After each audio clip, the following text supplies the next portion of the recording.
This is Julie Hogue with Vegetarians and Meat Lovers Split Table Recipes. I want to welcome you to my podcast where I talk about food, cooking, tips, recipes, ideas for split table families where some people eat meat and some people are vegetarians or people who just want meatless portions. There's so many ways you can cook this way. It's really not that hard if you just plan ahead and do things with intention and purpose, thinking about how you can keep the portions separate, maybe adding the meat last, and maybe adding bigger pieces of meat. My goal is always to not make myself be a short order cook. I do pretty much most of the cooking in our family. And since I'm the vegetarian and the rest of them eat meat, I have to come up with ways where I'm not making two separate meals all the time. I mean, sometimes I do make something else for myself, but most of the time I try and not be the short order cook because it already takes a lot of time to create a meal. And if I have to make two meals, I don't have time for that. So I generally will substitute something else in for myself. And there's so many ways to share that I have to share about how to cook that way. And it will be all loaded in this podcast. I hope you caught my last podcast, which was the interview with the chef from California. Check that out if you missed that. And she has some great ideas. Her cookbooks are beautiful. We had a great chat. So today I'm talking about Thanksgiving because Thanksgiving is next week, of course, and everybody's thinking about food, holiday food. It's so much fun. Everybody has so much fun doing that, right? We have all of our traditions. Sometimes we sneak in a new food tradition, but many of us really like to do the same foods because we may only have those particular foods once a year or just not as frequent as we do other foods, but for whatever reason, a common thing. So one of the recipes I'd like to talk about today is a recipe that actually came from my aunt that my mom used, and then I've actually modified that recipe. But it's a Thanksgiving sweet potatoes and apple side dish. So my addition was the apples, and I don't know, I can't remember what else I changed, but it's a sweet potato recipe and a favorite. My family loves it. My kids love it. And I really love the addition of apples to this dish. It really is just so delicious. And I often like to use the Honeycrisp apple, which actually was developed in my home state of Minnesota at the U of M, at the University of Minnesota. They developed the Honeycrisp apple, and that is the favorite apple of my house. That's the kind of apple my kids want most of the time. I generally don't even buy other types of apples because they really love the Honeycrisp so very, very much. And I do too. And they sell them in like a smaller apple and a bigger apple. And so it's been just very highly consumed apple at my house. I almost always have Honeycrisp apples in the fridge or sitting in a bowl on the counter, and my kids just gobble them up. They just love them. So I'm going to talk about this recipe, and this is a yummy side dish, and it's perfect for fall or Thanksgiving holiday or even Christmas.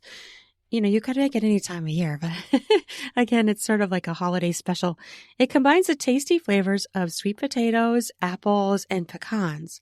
This recipe is a variation of my mom's recipe, as I said, which originally, I believe, the recipe card came from my aunt that my mom used to use. And then I used that, and then I changed it a little bit for this particular recipe. It's sweet and tasty comfort food dish that will complement any meal or a Thanksgiving feast. It's made entirely on the stovetop, which is also great for holiday cooking because often there's so many things you already have in the oven. And so there isn't as much oven space. Like I have a double oven, 2 ovens, like it's the stacked kind. So that really helps me out in cooking for my family of 5 or large groups. But it's so nice to be able to make one of the dishes all on top of the stovetop. It just, I don't know, makes everything flow better, right? This recipe I've also made and put in the crock pot to keep warm. Okay, so here are the ingredients. It takes about an hour to do this, I believe. When I've done it in the past, I've timed myself. It takes about a full hour. And I use 6 sweet potatoes, 1/2 cup water, and a little more if maybe needed for basting, 1/2 cup light brown sugar, For a low sugar recipe, I've used a half cup. And when I want to like really indulge and do the comfort food recipe, I use 1 cup of sugar. So that's up to you, whatever amount you want, but they're both really delicious. And then 1 teaspoon seasoned salt, 1/4 teaspoon ground nutmeg, 1/2 cup butter, 1/2 cup pecan pieces, 1/4 cup small marshmallows, and 1 apple peeled and sliced thin. And again, I love the Honeycrisp, so that's what I use. I'll put the ingredients to that down in the podcast notes too. And if I have room, I'll do the instructions or abbreviated instructions. But this is a recipe that's in my cookbook, 1 Dish, 2 Diets, Recipes for the Hybrid Vegetarian and Meat Eating Family, under the holidays section. I'll put the link to my book down in the podcast notes as well. It's available on Amazon in paperback, ebook, and audiobook. And soon I'm going to be releasing it in hardcover. So that'll be exciting. I'm excited for that. It's kind of fun to see your book in hardcover, especially a cookbook. Okay, instructions. You're going to boil the water in a large pot and add 6 sweet potatoes. Bring back to a boil and then reduce heat and simmer for 30 minutes or until tender. Allow potatoes to cool. Peel off skin and slice potatoes into fourths lengthwise. Yeah, that's actually true. That's how I make it. You boil it with the skin on, which I know is such a weird thought, right? I don't even peel it. I don't peel it ahead of time. I mean, I guess you could, but this is the way the recipe goes, so this is why I've always done it that way. And it just peels right off when it's cooked. It's really super easy. You use a little knife or a peeler and it comes right off. So that's how I do that. And then you're going to combine 1/2 cup butter, 1 teaspoon seasoned salt, 1/2 cup brown sugar, 1/4 teaspoon nutmeg, and 1/2 cup water in a large frying pan on the stovetop. Heat over low heat, stirring periodically until the butter melts and the sugar dissolves. Increase heat and boil for about 3 minutes uncovered. Reduce heat to medium-low. Then to sauce in the frying pan, you're going to add the potatoes, thinly sliced apple pieces, and 1/2 cup pecans. You're going to simmer it uncovered for 10 minutes, basting with sauce periodically.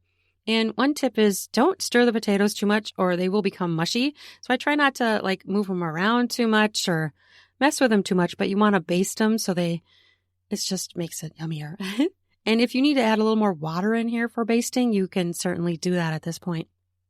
Then you're going to remove the pan from heat and add 1/4 cup marshmallows and cover the frying pan with a lid to allow the marshmallows to melt. And after they are melted, you baste the potatoes and apples again before serving it. And it's really a pretty dish because, it's got that wonderful color for fall, the orange sweet potato, the brown from the brown sugar, and the pecans, and then the light color of the peeled apples. It's a really delicious dish, and I hope you enjoy it. I am curious what you do with sweet potatoes on Thanksgiving. It's a common food to have on Thanksgiving. I just even love to have sweet potatoes, baked sweet potatoes. Those are even just so delicious. Another recipe I'd like to share is my maple cinnamon pumpkin bread, which is super yummy. I actually put this recipe on my website and on Pinterest as well. I have quite a few things up on Pinterest, so you should check me out and follow me on Pinterest. I love Pinterest. It has so many amazing pictures, and it's just such a delicious place to be. It has so much stuff on there. It's very, very popular with women. Not that men don't use it, they do, but it happens to be very particularly popular with women. And I just love it because it's a place where you can save things. So it's kind of like, you want to save a recipe, you can create these boards and then you can like pin these recipes to those boards. So say you want to make a board of bread recipes, right? You want to collect all these recipes, but you want to come back to them. Well, you can pin recipes on Pinterest to that particular board. So you can go back to it and make it. So it's kind of like a virtual bulletin board where you're like pinning up recipes on a board. Think of it visually, like a board hanging on the wall and you're like putting all these recipes on it with thumbtacks, That's one way to think of it. And you can share them. You can,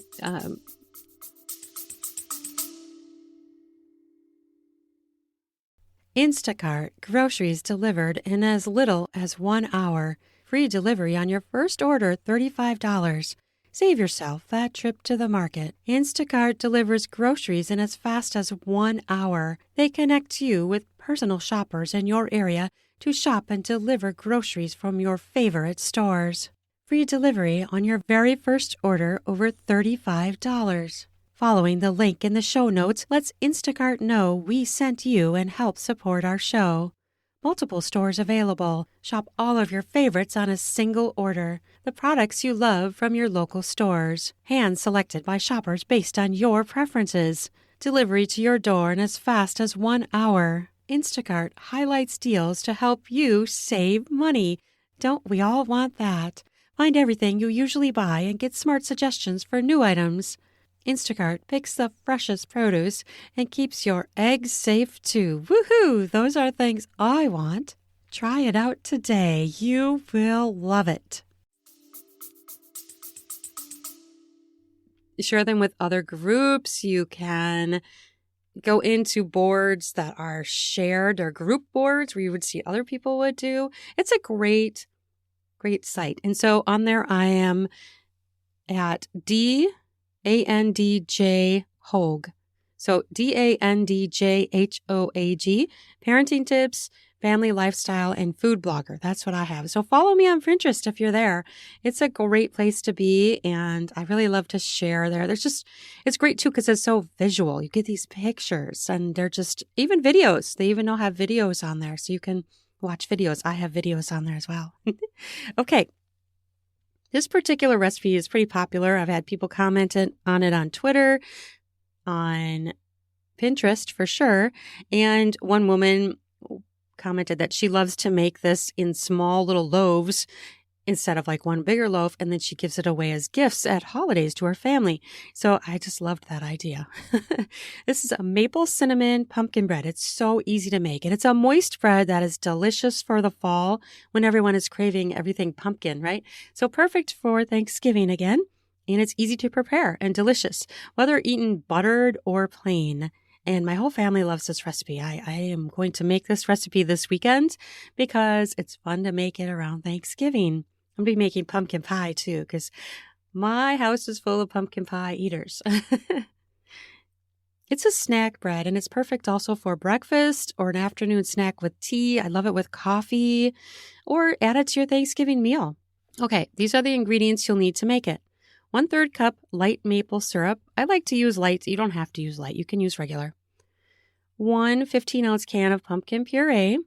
1/2 cup butter, melted and cooled. 2 eggs. 3 tablespoons skim milk. 1 cup sugar. 1.5 teaspoons of ground cinnamon. 2 cups of white flour. 1/4 cup teaspoon of salt. 1 teaspoon baking soda. And 1/4 teaspoon baking powder. And again, I'll put the ingredients down in the podcast notes, but it's in my book, One Dish, Two Diets. It's on my website, juliehoagwriter.com, called Maple Cinnamon Pumpkin Bread. So you can just go there and search too. If you would like to print it right from my website, you can actually do that. Okay, how do you make it? Preheat your oven to 400. Cream 1/2 cup melted butter and 1 cup sugar together by stirring well.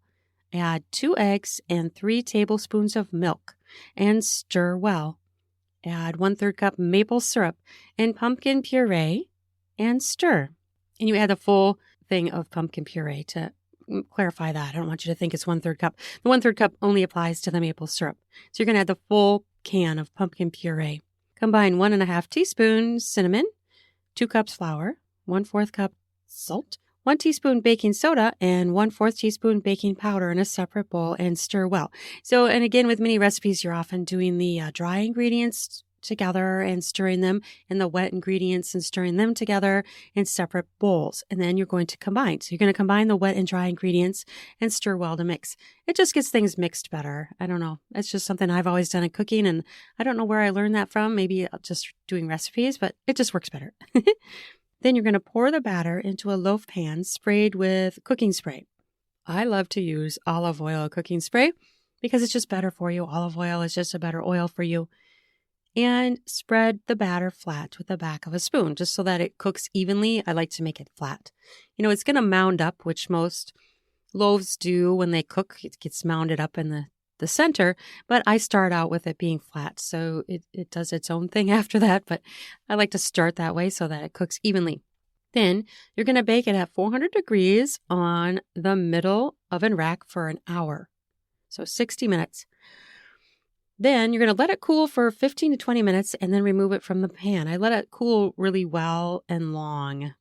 And if it's cut warm, the slices may crumble apart. That's another reason why I like to let it cool as much as possible. And otherwise, it's so warm, it just kind of falls apart. So don't try cutting it too early, even though you want to try it. You got to be patient, right?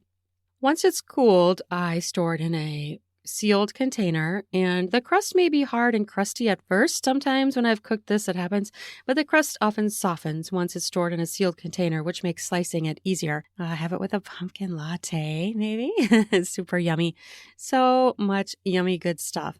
And I will put the description, if I can get it to fit down in the podcast notes, I will put it all down there because it's a pretty easy recipe to make. And, it's pretty similar to making banana bread. It's not that much different. These snack breads are really easy to make. They also make a great gift. It's easy to whip this up and wrap it up and give it away as a gift. Or like say you're going to your family's or friend's house if you are going there and, they may want to cut it and eat it, or maybe they'll save it for themselves and have it as a treat another day. Either way works, right? There's so much food at Thanksgiving. At my family, we always have way too much food.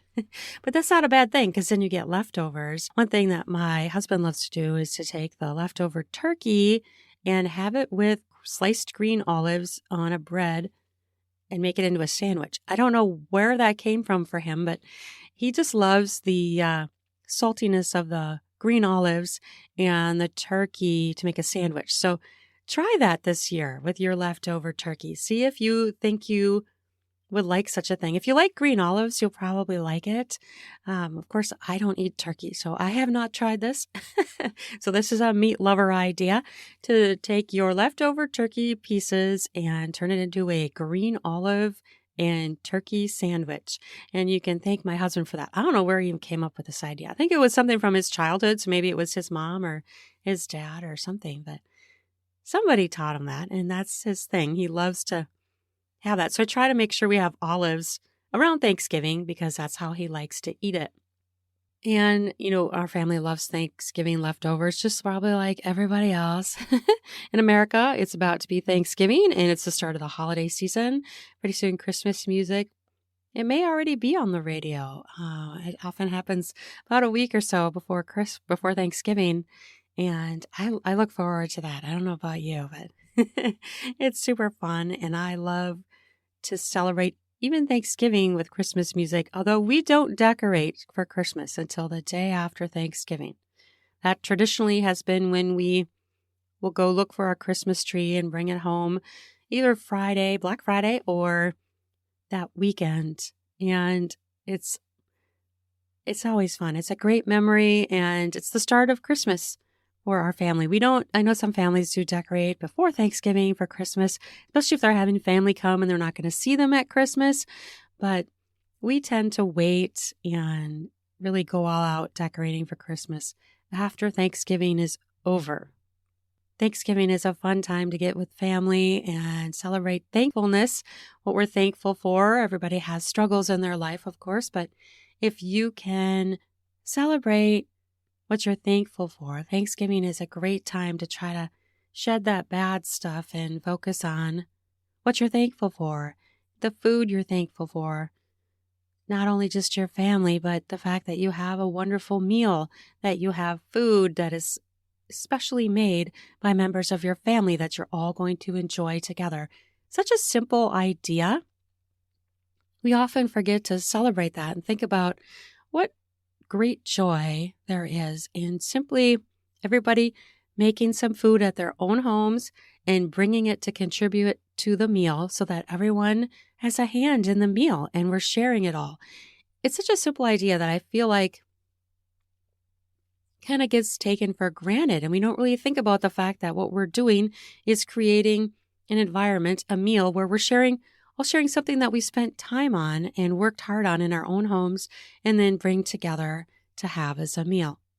I'm really excited for my son coming home for Thanksgiving from college. It's always fun to have him home and to celebrate Thanksgiving and be thankful for that and have him home because, he's first year at college. It's always been all 5 of us for, many, many years. So it just feels so much more complete and fun when he's home. I hope that you are planning to have some time with family or friends over Thanksgiving weekend at some point.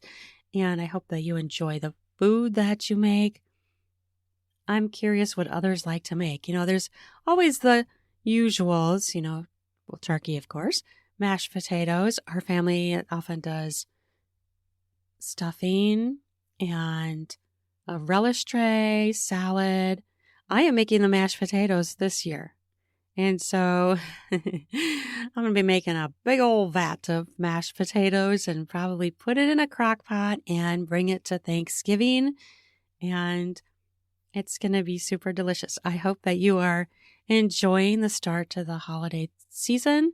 Hope you're enjoying Thanksgiving. And I will put the link down in the podcast notes to my other new book that has just come out, American Midwest Cooking Quiches.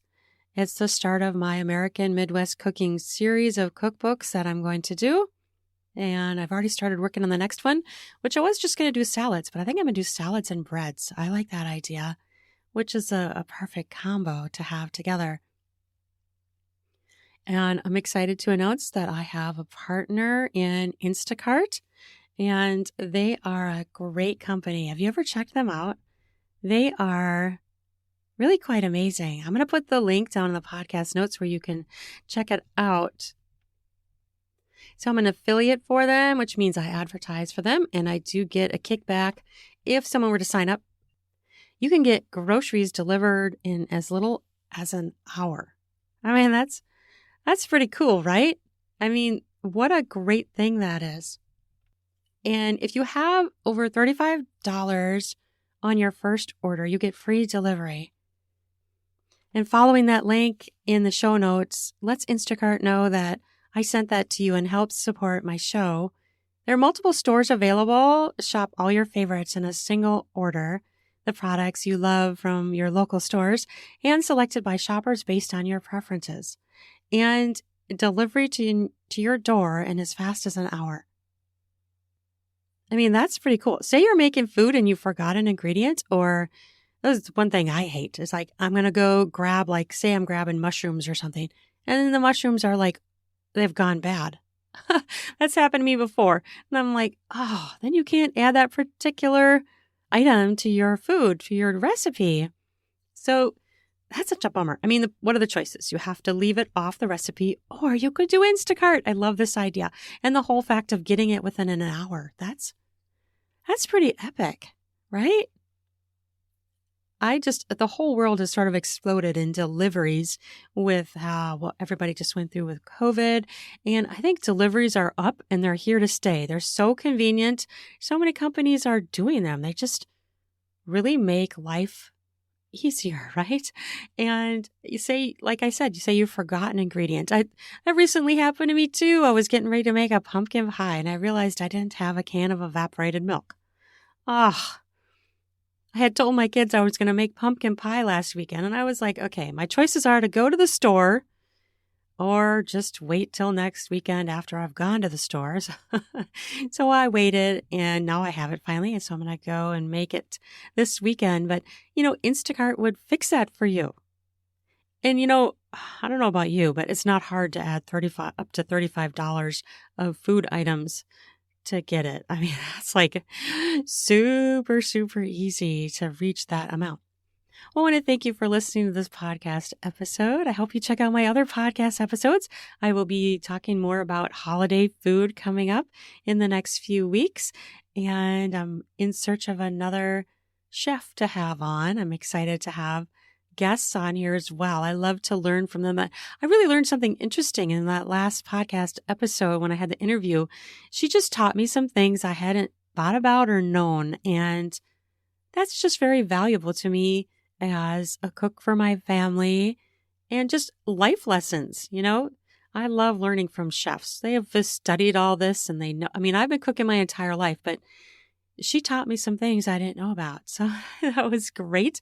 And I hope you check it out and listen to her podcast episode because she has some great, amazing ideas and delicious recipes that you could add meat to if you want meat on it. It doesn't have to be vegetarian, or just add meat to those who want a meat dish and leave it off for the vegetarian. So simple, so easy, everyday recipes that are easy to use. Okay. I hope you have an amazing Thanksgiving. Happy Thanksgiving. I'm thankful for you for listening to this podcast.